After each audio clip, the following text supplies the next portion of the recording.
dogoggora isaan qaban hunduma sirreessuudhaan sabni sun kan qaban jechuudha. Kitaaba sana mirkaneessaa ture jechuudha. Innaa waa'ee kitaaba kan Musee kitaabota kanneen biroo seenaawwan kitaabni kun ittiin barreeffaman ragaa wajjiniin booda irratti isiniif dhiyeessuu nan danda'a. Rakkinni tokko illee hin jiru jechuudha. Sababni isaa akkuma inni jedhe gaara Siinaa irratti Waaqayyo gabatee dhagaa lama irratti barreessee Museetti waan kenne qaba. Abboommii kurnan jechuudha.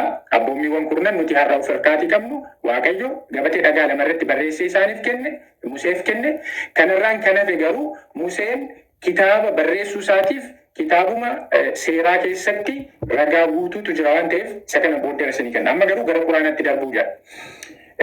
Akka ustaazawwan jalqaba jedhetti wanti Waaqni yookiin immoo Allahan waa hundumarra caalaa nabiyoota kamiirrayyuu caalaa Muhammadiif kenne yoo jiraate kitaaba akka inni jalqaba nuu kaasette jechuudha. Kitaaba sanuyyuu kan eenyuyyuu difeendi gochuu hin dandeenye isaaf kennee jechuudhaan nuuf kaasaa jechuudha. Wanti ani garuu piruuf godhee darbuu barbaadu kitaabni kun abbaa qaba garuu ammoo hoogganaan yookiin immoo abbaan kitaaba kana gonkumayyuu qaama macaafa qulqulluu abbummaadhaan gaggeessuu miti yookiin ammoo waaqa macaafa qulqulluu biraatii miti kan jedhu ragaa guutuu isinii kennuu barbaada jechuudha. Ragaa guutuu isinii kennuu barbaada.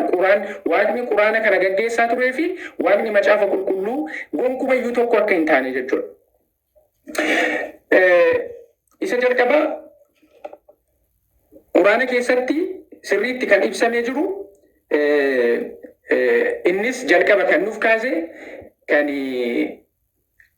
rabbiin biraatii quraana kana kan fide ergamaa maqaan isaa Jibril jedhamudha yookiin Gabri'eel jedhamudha jedhanii itti amanu. Dargit ergamaan sun eenyummaa isaa yeroo inni ibse tokkollee ragaa naa fiduu hin danda'u yoo ta'e iyyuu awwal jechuudha. Ergamaan Muhammaditti kitaaba fide ofii isaatiin of ibsee yeroo inni ani Gabri'eelidha ergamaa isa duraan Museetti ergame sanadha anatu rabbiin biraa waan kana sii fida yeroo inni jedhu yeroo tokko otoo inni of ibsuuti quraana keessa haa ta'u hadiisa keessa haa ta'u iddoo kamiitu otoo inni of ibsuuti ragaa naa fiduu hin danda'u jechuudha. Innaa ofii isaa hin ibsine jechuudha. Garuu Gabri'eel kun yookiin Jibril isaan jedhan kun Gabri'eel isa macaafa qulqulluu keessaa gonkumaa ta'uu hin danda'u. Kana ragaa guutuu isinii kennuu barbaada. Ragaan inni jalqabaa Gabri'eel duraan dursee gaafa kakuu haaraa keessatti amma Maatiyos boqonnaa tokko keessa yoo dubbistan lakkoofsa 21 irratti gaafa Yoosefitti dubbate Yesuus inni dhalatu sun cubbuu irraatii saba isaa fayyisaa jedha.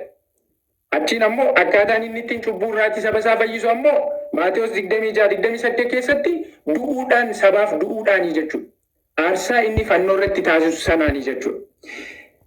Haa ta'uyyuu malee quraanni suuraan arfaffaan ayaan 157 suuraan sadaffaan ayaan 55 Yesuus du'uu isaatu ni haala jechuudha. Ergamaan inni Muhammaditti himaa jiru garuu Yesuus akka hin duune kaasaa jechuudha. Yesuus akka hin duune kaasa. Gabri'eelidha haa jennu iddoo lamaaniyyuu ragaa kan fidaa jiru.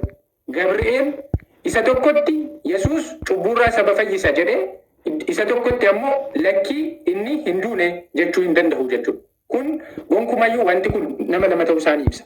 Isa lammaffaa Luqaas boqonnaa tokko lakkoofsa 35 yoo kaastan Maariyaamitti yeroo dubbate Gabri'eel Yesuus ilma Waaqayyooti inni sirraa dhalatu kun ilma Waaqayyooti jedhe. Yesuus ammoo waan kana bartoota iyyuu gaafateetu Maatiyos boqonnaa 16 lakkoofsa 16 irratti inni ilma Waaqayyoo ta'uu gaafa mirkaneessaniif wanti kun abbaa biraa isiniif kennamee jedhee jechuudha. Gama quraanaatti gaafa dhufnu garuu Gabri'eel inni quraana keessatti fide garuu Gabri'eel inni isaan jedhan garuu Rabbiin ilma tokkoyyuu qabaachuu akka hin dandeenye. Even musliimonni nuti ilmaan Waaqayyooti jechuuyyuu akka isaan hin dandeenye lafa kaa'e jechuudha. Suuraa 112 ayaa tokko hanga 4 tti olaaltan inni ilmayyuu qabaachuu akka hin dandeenye kaasaa jechuudha. Iddoo kan biraatti illee iddoo hedduu ragaa isiniif fiduu danda'a. Rabbiin ilma qabaachuu akka hin dandeenye. Isaa kan isaan jedhan illee ilma Waaqaa ta'uu akka hin dandeenye kaasa. Gabri'eel miti jechuudha. Walii galaan Gabri'eel inni sun Gabri'eel isa kana miti jechuudha. Gabri'eel kan jedhe eenyudha kan jedhudha akkasiin hubattan kan barbaadu. Gabri'eel kan jedhe nama Waraqaa jedhamudha. Waraqaa namni jedhamu kun ammoo fira Kadijjaati. Kadijjaa haadha warraa Muhammed ishee jalqabaa jechuudha. Gaafa holqa Hiiraa keessatti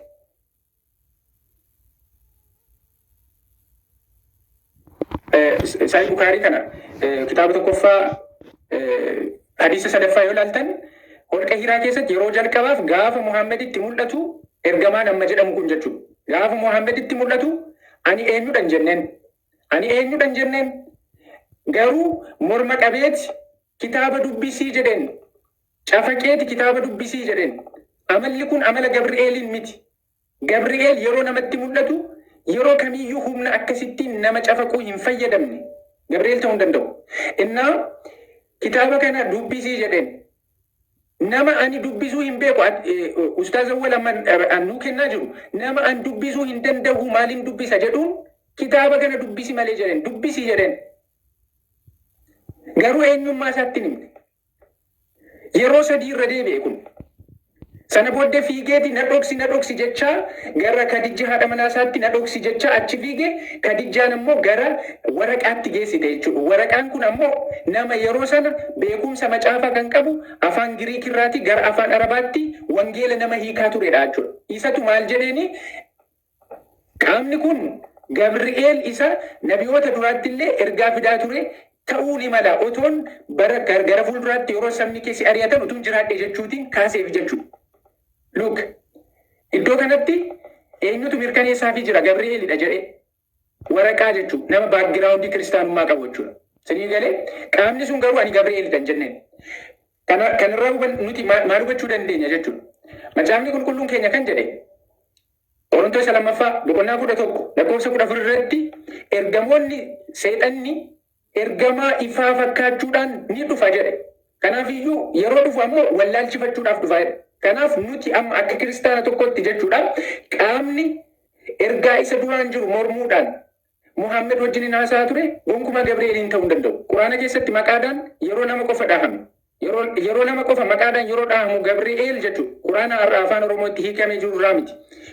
Oriijinaal isaarra awwal seeraan kan inni ta'uu danda'a.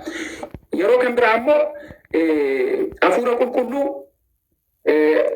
jedhamuudhaan yeroo isaan isa sana gara Gabri'eelitti yeroo isaan ibsantu jira jechuudha. So kanaafiyyuu waliigalaan qaamni Muhammad wajjiniin haasaa ture sun wantoota duraan ture faallessaa ture waan ta'eef gonkumayyuu Gabri'eel isa macaafa qulqulluu ta'uu hin danda'u jechuudha. Karaa kan biraa ammoo Galaatiyaa boqonnaa 1:8 irratti wangeelli kan biraan ergamaan Waaqayyoo tokko dhufee wangeela kan biraa yoo barsiisuu barbaade hin fudhatinaa jedhamneerra jechuudha.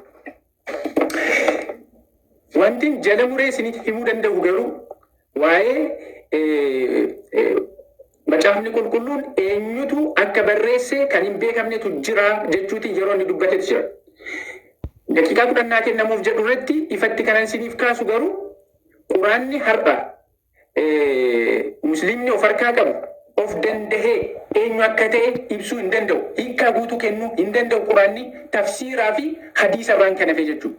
Hadiisniif tafsiirri kun ammoo quraanni erga barraa'eetii waggoota 200 booddee kan barraa'anii fi isaan kana irratti ragaa isiniif kennuuf daqiiqaa 10 hafeen fayyadama. Okay, sillachuu marsaa lama haasoftanii jirtan marsaa duraa 15 marsaa lammaffaa daqiiqaa 10. Amma marsaa sadaffaa daqiiqaa 10 sii kennee yoo daqiiqaa 10 kana keessatti dhumatu dhabee akkuma jalqaba irra jedhamee daqiiqaa 10 siin dabalamuun dirqama ta'a jechuudha.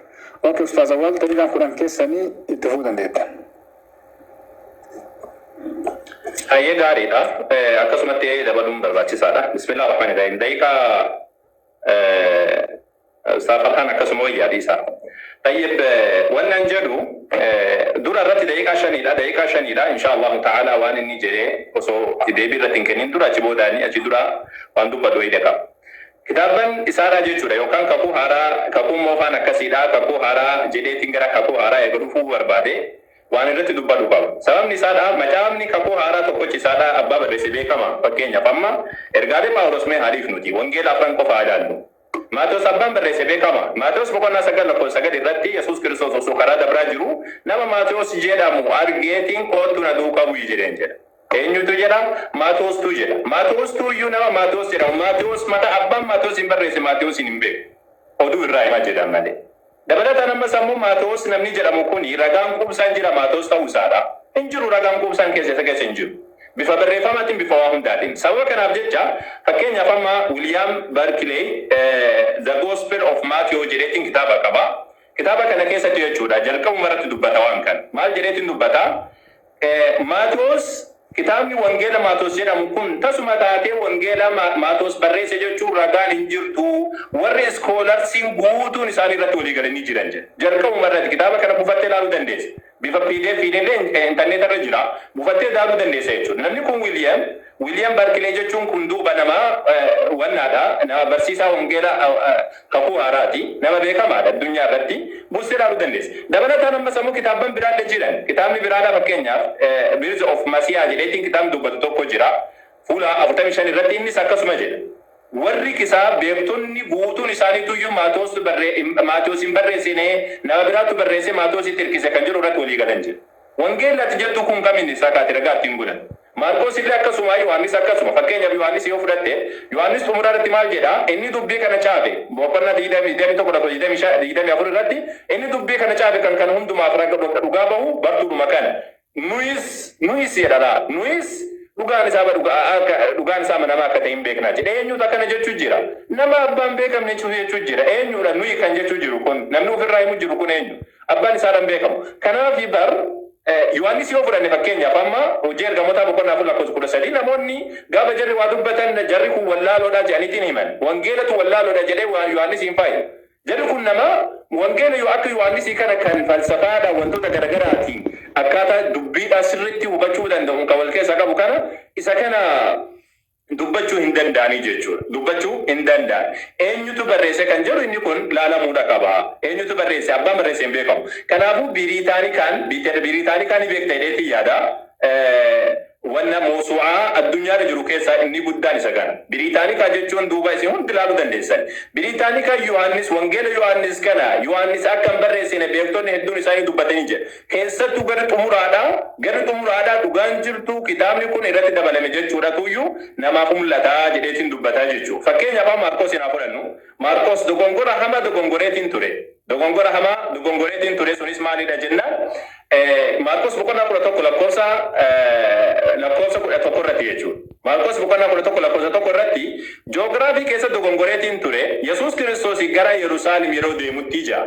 Yesuus Kiristoos gara Yerusaalem yeroo deemutti dura Beetfaajii dhaqeetiin Beetaaniyaa dhaqeetiin Beetfaajii dhaqeetiin erga sana ammoo Beetaaniyaa dhaqee achi boodaan Yerusaalem seenee jedheetiin dubbata. Yerusaalem akkas seenee jedhe. Wanni kun dogongora jaanii beektota gurguddoota harkatti qaban guutuun isaaniidha jechuudha.